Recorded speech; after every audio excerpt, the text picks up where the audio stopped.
After 10 months, more than 1,000 depositions and interviews, and nearly 100 subpoenas, plus about 140,000 pages of records, the panel set to tell the American public what it uncovered starting tomorrow night at 8 o'clock Eastern Time.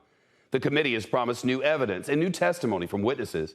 Its job has been to investigate what happened on January the 6th and the days before the violent mob attacked the Capitol, just as lawmakers inside were carrying out their constitutional duty to certify the results of the 2020 presidential election.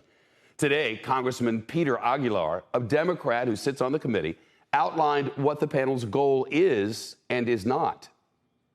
Do you think that there is enough there to move on a criminal referral against former President Donald Trump? That's not the task before the committee.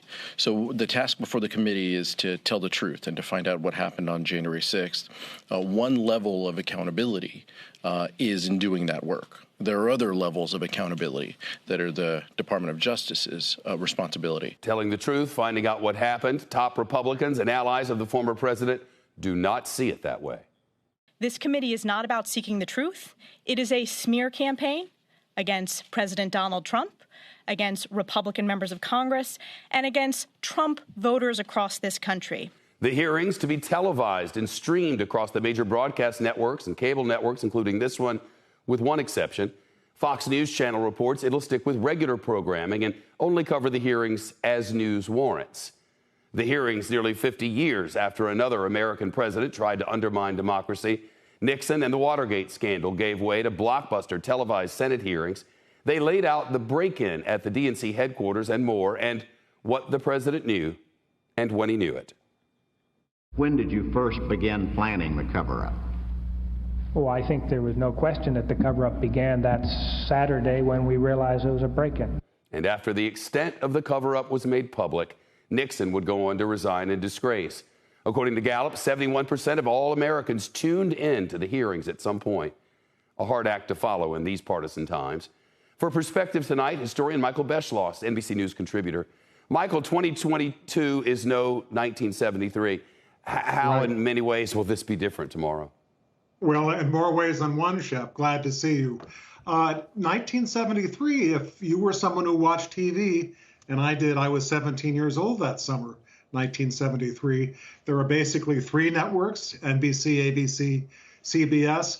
A very fledgling PBS would rerun the hearings in the evening. But the point is that if you turned on your TV, you were likely to see those hearings during the day. Compare that to nowadays. Yeah. Well, what can the committee learn from how those hearings were prosecuted? I mean, there was less showmanship, more focus on the evidence. It was in a time that was long ago and far away. Both parties voted for this committee. Both parties more or less supported this investigation. And both parties at the end of it, when it revealed that Richard Nixon had done things that might have violated the Constitution, could have sent him to jail, three Republicans went to the White House in 1974 and told their president, you've got to go. I want to read you, Michael, a short excerpt from what Woodward and Bernstein wrote for the Washington Post this week. Both Nixon and Trump have been willing prisoners of their delusions to dominate and to gain and hold political power through virtually any means. In leaning so heavily on these dark impulses, they defined two of the most dangerous and troubling eras of American history. Michael, if nothing else, can these hearings maybe give a little closure?